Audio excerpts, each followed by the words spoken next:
আমার নাম লক্ষ্মণ দাস আর আমি কলকাতা দমদম এরিয়াতে থাকি।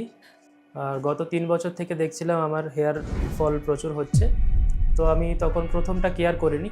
তারপর লাস্ট 1 ইয়ার আমি টপিক্যাল সলিউশন অ্যাপ্লাই করেছিলাম তো রেজাল্ট পাওয়ার জন্য। তো এটা অ্যাজ ইট ইজ চলতে থাকলো, তো সেরকম কোনো রেজাল্ট না দেখতে পেয়ে এবং আমার একজন রুমমেট গত বছর হেয়ার ট্রান্সপ্ল্যান্ট করিয়েছিল, তার রেজাল্ট আমি চোখের সামনে দেখেছি।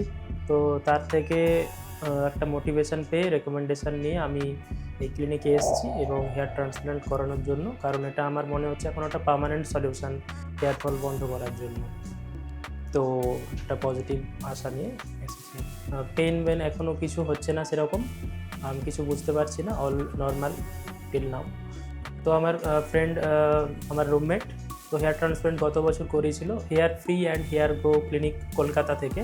এই আমি যে ক্লিনিকে আছি এখন, তো ওখান থেকে রেকমেন্ডেশন নিয়ে আমি প্রথম কনসালটেশন বুকিং করেছিলাম। তো একজন ডক্টরের সঙ্গে আমার কনসালটেশন হয়েছিল, তো সেখানের এক্সপিরিয়েন্স খুব ভালো হয়েছে। আমি রেজাল্ট আগামী দিনে কেমন হবে সেটা নিয়ে আমি আবার রিভিউ দেবো, তো আপনারা দেখতে থাকুন।